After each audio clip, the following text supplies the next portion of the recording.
Hello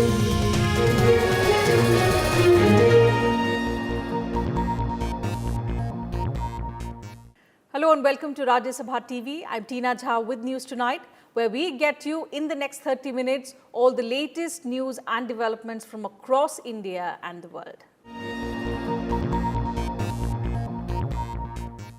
World Environment Day was observed across the globe today with the theme Celebrate Biodiversity. President Ramnath Kovind, Vice President M. Venkaiah Naidu and Prime Minister Narendra Modi extended their greetings on this day.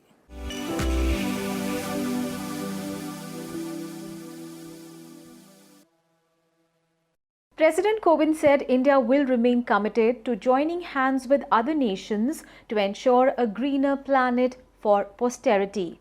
He added that the day reminds us to appreciate interconnectedness of all living beings.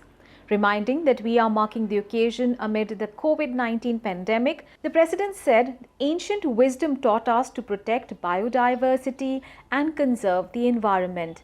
Vice President M. Venkaiah Naidu has urged people to find sustainable solutions in every sphere of life. He said that keeping in view the ecological crisis that our planet faces today, we must enhance our efforts towards preserving biodiversity and restoring fragmented ecosystems.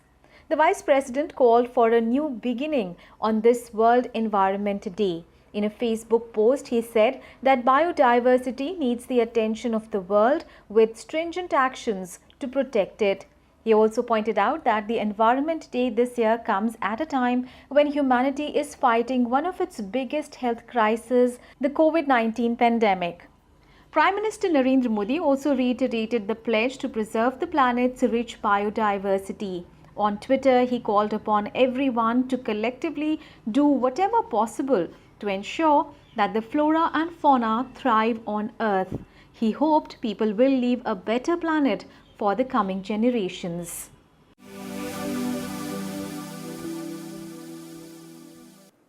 Union Environment Minister Prakash Javadekar also launched the Urban Forest Program on the occasion of World Environment Day.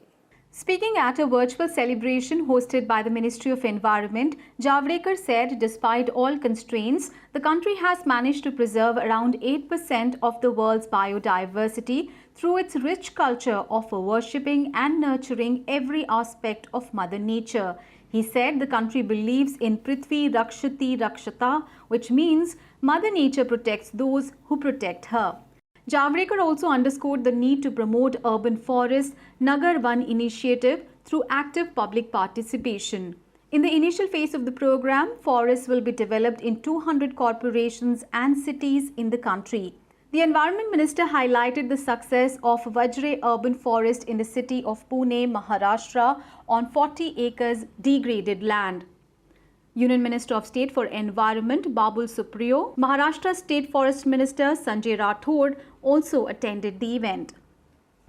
Let us map the forest land in cities and degraded land in city. And if that is reserved for creating these urban forests, it becomes a people movement. ये जन आंदोलन होगा और इसलिए सबको साथ आकर काम करने का मैं अपील करता हूं। आगे चल के जैसी योजना आगे बढ़ेगी, अच्छा वन जहां बनेगा उसको पुरस्कार देने की भी हम योजना करेंगे। Let's now talk about the COVID-19 situation in the country. More than 9,000 new coronavirus cases have been reported from across the country for the second straight day. Data experts said 60% cases were reported only from 3 states, that of Maharashtra, Delhi and Tamil Nadu, that already have the maximum caseload.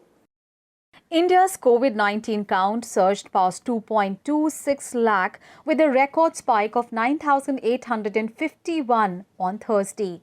273 fatalities were reported in the last 24 hours. It was the highest death toll in a single day so far. Total deaths have now touched 6,348, while active cases in India are over 1.1 lakh. Over 1.09 lakh patients have recovered, taking the recovery rate to 48.27%. Meanwhile, the number of government labs have been increased to 507. 271 private labs are also operational. 1,43,661 samples were tested in the last 24 hours. So far, 43,86,379 samples have been tested. At least 6 states, Tamil Nadu, Gujarat, Haryana, Jammu and Kashmir, Kerala and Assam, saw the biggest spike in COVID-19 infection in the last 24 hours. With 2,933 coronavirus cases on Thursday, Maharashtra has the highest number of COVID-19 cases. Coronavirus has infected 77,793 people in the state. Mumbai accounts for 1,439 cases in the last 24 hours. At least 123 people died in the state in the past 24 hours, the highest single-day toll so far. After Maharashtra, Delhi reported the maximum number of active coronavirus cases. The state recorded over 1,300 fresh cases in last 24 hours. Delhi is the third state to record over 25,000 coronavirus cases after Maharashtra and Tamil Nadu. While 60% cases are reported from Maharashtra, Delhi and Tamil Nadu, new infections are reported among the millions of migrants returning to their hometowns. States have reported a jump between 30% and 80% in rural areas since migrants returned home. The government identified 145 new districts, mostly in rural India, that have reported cases in the past 3 weeks. These include districts in Bihar, West Bengal, Odisha, Uttar Pradesh, Chhattisgarh, Jharkhand, Assam and Madhya Pradesh. In Chhattisgarh, positive cases in rural areas climbed to 541 in the month of June from just 8 on 1st of May. 90% of the new cases in the state till 30th of May are migrants who returned to the state. Uttar Pradesh, where about 30 lakh migrants have returned till now, has seen an increase in cases, particularly in Basti and Amethi, which have the second and third highest COVID-19 cases in the state. Bihar and Odisha have over 70% cases in rural areas. Meanwhile, the Supreme Court on Friday gave state governments 2 weeks to transport all stranded migrant laborers to their native states. The top court also ordered that all states must create employment opportunities for migrant workers. The apex court is hearing a suo motu case on plight of migrant workers. Bureau Report, Rajya Sabha TV. Meanwhile, the Delhi government has issued new guidelines for all COVID hospitals amid reports that people are either being turned back or made to wait at hospitals for several hours. The rules spell out steps for patients who fall in the moderate to asymptomatic categories. They relate to how people should be quarantined and discharged. The government also ordered designated COVID hospitals to upgrade beds at their facilities in the coming weeks. 10 railway coaches are also converted into isolation wards for COVID-19 patients at Delhi's Shakur Basti railway station. Each isolation ward has 160 beds. Expressing concern over the growing number of cases, the centre expressed concern about the situation in Delhi. Chairing an online meeting, Union Health Minister Dr. Harshvardhan underscored the need to ramp up testing along with aggressive surveillance, contact tracing and stringent containment measures. The Union Health Ministry has issued standard operating procedures for opening of religious places, hotels, restaurants, shopping malls, hospitality services and workplaces outside of containment zones starting the 8th of June. The SOPs have been issued to ensure minimum physical contact and adequate social distancing at these places. All the hotels, restaurants, shopping malls, religious places, workplaces are advised to have the arrangement of sanitizer, dispenser and thermal screening at the entrance and allow only asymptomatic persons into the premises. All such establishments and services will remain closed in containment zones. The Health Ministry has also advised the use of Arogya Setu app for all employees, visitors, guests and staff at these places. As per the guidelines for offices, office hours and work breaks should be staggered. A face cover has to be worn at all times inside the office premises. Meetings as much as possible are to be conducted via video conferencing. All higher risk employees must take extra precautions. Office management must facilitate work from home wherever feasible. Social distancing must be followed at all places.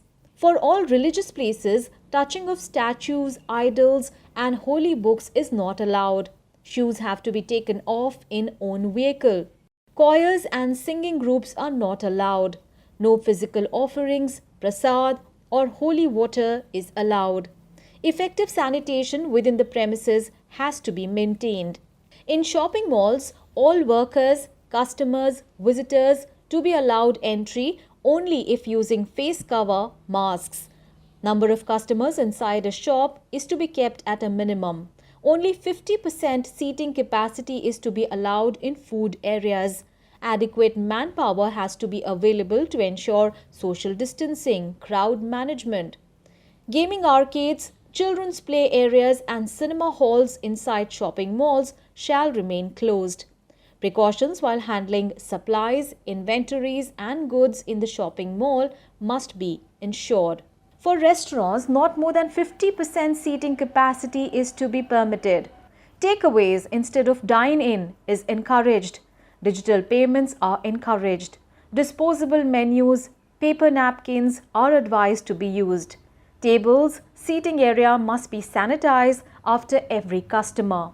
At hotels, guests must provide travel history, medical condition, self-declaration form while checking in. Option of contactless check-in and check-out has to be there. Luggage must be disinfected before being sent to rooms. Preferably separate entry and exits for guests, staff and goods and supplies must be ensured. And China's Hubei province has become coronavirus free after the active cases dropped to zero. On Friday, Wuhan city reached a new milestone in its fight against COVID-19 after the last 3 patients were discharged from hospital following their recovery. For the first time since the outbreak of the pandemic in December last year, China's Hubei province reported 0 confirmed cases after mass testing of about 10 million people. No new confirmed and asymptomatic cases have been reported on the day in the province. Meanwhile, countries around the world are considering next stages of easing lockdown measures and allowing business activities to resume. On Friday, Madrid residents were eager to advance to the next stage of the de-escalation plan over coronavirus. During the second phase, which is expected to begin on Monday, theatres, cinemas, art galleries and museums can reopen with limited capacity, while places of worship can extend attendance to 50% of capacity and larger shops can reopen at 40% of capacity. On Thursday, the UK government announced that face coverings will be mandatory for passengers on buses, trains, aircraft and ferries from 15th of June. Britons are gradually returning to work after coronavirus lockdown eased across the country. An art gallery in Paris has introduced winged headwear to ensure social distancing for its visitors. The colorful hats have long extensions or wings to keep visitors apart from one another. France started easing lockdown measures on 11th of May, allowing museums, galleries, restaurants, bars and other businesses to reopen. Over in Italy, people are now allowed to move freely within the country since Wednesday. Foreign travel restrictions were also eased the same day, allowing travelers from other European countries to visit Italy without any quarantine requirements. Meanwhile, Russia is set to start coronavirus vaccine trials on humans. Clinical testing of a coronavirus vaccine on selected volunteers from the general public will start next week. Worldwide, the COVID-19 pandemic has claimed 393,548 lives, while more than 6.7 million confirmed COVID-19 cases have been reported so far. And talking about the government's Vande Bharat mission, Air India on Friday opened bookings for 75 additional flights to destinations in the United States and also Canada. The mission is now in its 3rd phase. These flights will bring back Indians from New York, Newark, Chicago, Washington, San Francisco, Vancouver and Toronto. Bookings are open for flights between 9th of June and 30th of June. Meanwhile, the first Air India flight landed at the Auckland airport today. It is bringing back over 200 people. 243 Indians were brought back in an Air India flight to Delhi. Special flights also brought back stranded Indians from Kenya, Kuwait, Saudi Arabia and Thailand on Friday. On Thursday, 3,534 Indians returned from Dubai, Abu Dhabi, Doha, Muscat, Kiev, Mauritius, Dublin, Jeddah, Riyadh and Dammam. Under Operation Samudra Setu, INS Chalashwa is bringing back 700 Indians from the Maldives to Tuticorin in Tamil Nadu. This is the fourth round of evacuation of Indian nationals from Maldives. The ship is expected to arrive by Sunday morning. Over 2,000 Indians in the Maldives have been evacuated so far. Union Minister for Consumer Affairs, Food and Public Distribution, Ram Vilas Paswan, has assured that there will be no shortage of food grains in the country. In an interview to Rajya Sabha TV, the Union Minister said all possible methods are being adopted to deliver food grains to states. Union Minister Ram Vilas Paswan has assured that the centre has sufficient buffer stocks to meet regular demand under the food law and other welfare schemes. हमारे पास में जो है अनाज की कमी नहीं है। 1955 में जितना हमारे पास में पैदावार होता था उससे 10 गुना 15 गुना क्या कहते हैं कि अधिक क्या कहते हैं कि पैदावार क्या कहते हैं कि हो रहा है। और हम तो डेली अपने ट्वीट पर डाल भी दिया करते हैं। अभी जो हमारे पास में स्टॉक है वो कुल मिलाकर के अनाज का स्टॉक 804 जो है लाख मेट्रिक टन है, जबकि हमको महीना में चाहिए केवल 55 लाख टन चाहिए। According to Paswan, despite severe logistical constraints in the last 2 months due to the lockdown, procurement of wheat and rice has picked up pace in the ongoing Rabi season. Lockdown होने के बाद अभी तक जो है rail के माध्यम से जो है हम 107.55 लाख मेट्रिक टन अनाज भेज चुके हैं और इसके अलावे सड़क के माध्यम से ट्रक के अलावे जो है जैसे आपका अंडमान निकोबार है या मान लेते हैं कि और भी क्या कहते हैं कि एक हमारा स्टेट है तो वहाँ क्या कहते हैं कि जहाँ हम नहीं जा सकते हैं वहाँ तो वहाँ क्या कहते हैं कि हम जल के माध्यम से जो है ये 12 शिप के माध्यम से जो है हम इसके पास में क्या कहते हैं हम भेजे हैं। नॉर्थ ईस्ट में जहाँ बहुत सुदूर इलाका है वहाँ हमने जो है क्या कहते हैं कि हेलीकॉप्टर के माध्यम से अरुणाचल प्रदेश वगैरह में जो है भेजने का काम किया है। हम अपने से मॉनिटर करते रहते हैं। The Union Minister reiterated that the implementation of the One Nation, One Ration card will allow migrant workers and their family members to access PDS benefits from any fair price shop in the country. This is Kriti Mishra's report for Rajya Sabha TV. The centre released compensation worth 36,400 crore rupees to states from the period from December 2019 to February 2020. The move comes at a time when the revenue of various state governments have taken a hit due to the COVID-19 pandemic and the lockdown that followed. The Ministry of Finance said in a release, and I quote, "Taking stock of the current situation due to COVID-19, where state governments need to undertake expenditure while their resources are adversely hit, the central government has released 36,400 crore rupees to the states and union territories with legislature for the period from December 2019 to February 2020 on June 4th. The government also said that the compensation of 1.15 lakh crore rupees has already been released for the April to November 2019 period. The provision for GST compensation cess or GST cess was introduced due to the consumption-based nature of GST, which led to revenue losses for manufacturing states. So the government decided to compensate for the possible revenue losses suffered by these states. Under existing rules, this compensation cess will be levied only for the first 5 years of GST regime from July 1st, 2017 to July 1st, 2022. External Affairs Minister S. Jaishankar on Friday outlined India's priorities for its forthcoming campaign to secure a non-permanent seat on the UN Security Council at the elections slated to be held on the 17th of June. India will become a non-permanent member of the UNSC from January 2021 for 2 years. As the only sponsored country from Asia-Pacific region, India's election is certain. The minister said India's approach at the United Nations Security Council will be guided by the tenets of Samman, Samvad, Sahyog, Shanti and Samriddhi.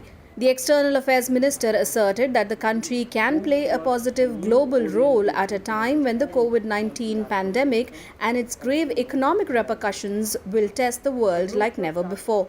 The brochure released by the External Affairs Minister set out India's 5 key priorities as new opportunities for progress, an effective response to international terrorism, reforming the multilateral system, a comprehensive approach to international peace and security, and promoting technology with a human touch as a driver of solutions. We are facing 4 very different challenges to international peace and security. 1. The normal process of international governance has been under increasing strain as frictions have increased. 2. Traditional and non-traditional security challenges continue to grow unchecked.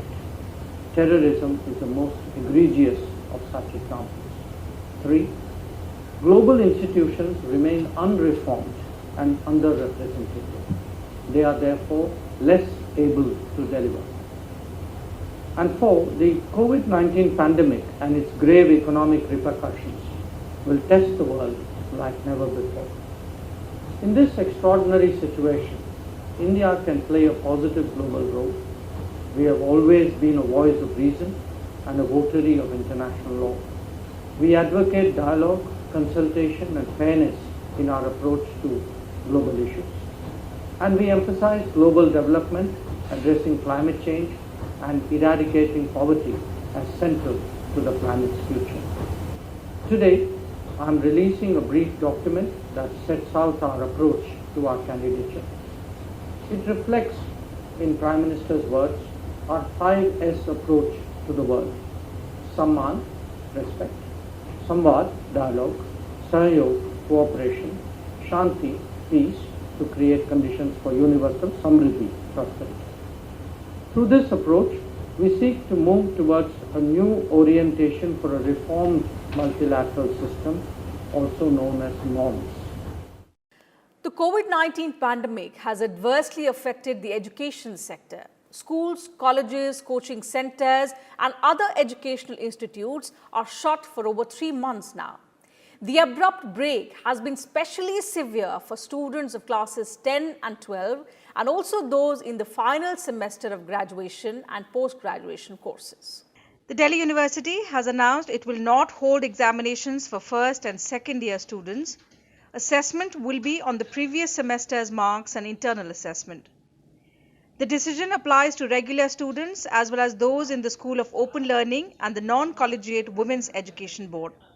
It will also apply to first-year postgraduate students. Exams for final year students will be held in an online open book examination format from the 1st of July. In Uttarakhand, month-long examinations in colleges and universities will start also from the 1st of July. Rajasthan will hold final year exams of all degree, engineering and polytechnic colleges in July. Students in the first and second year or below final year level will be promoted on provisional basis. Exams will be conducted once the situation becomes normal. Madhya Pradesh will have final year exams for graduate, postgraduate and other university courses between 29 June and 31st July, while Gujarat will also conduct only final semester examinations of all undergraduate courses from the 25th of June. Exams for postgraduate courses, first year and final semester are scheduled from 25th June with mandatory social distancing norms. In Telangana, exams for final semester of undergraduate and postgraduate courses will start from 20th June. Undergraduate and postgraduate students in intermediate semesters will be promoted irrespective of backlogs. The final semester undergraduate examinations of Kerala University resumed on the 2nd of June at 162 centres and at one centre in Lakshadweep. School students are also having an alternative academic calendar on a weekly basis to keep seamless education during the lockdown. CBSE will reduce the curriculum for the next academic calendar for all classes to make up for the lost time. The Union Public Service Commission on Friday released the fresh schedule for Civil Services Preliminary Examination 2020. As per the revised calendar, the Civil Services Preliminary Examination 2020 will be held on 4th October. The main examination 2020 will begin on 8th January 2021 and go on for 5 days. The personality test of the candidates selected through last year's Civil Services Preliminary and Main Examinations will resume from 20th July. This year's preliminary test was originally scheduled to be held on 31st May, but was deferred due to the nationwide lockdown to contain the spread of coronavirus.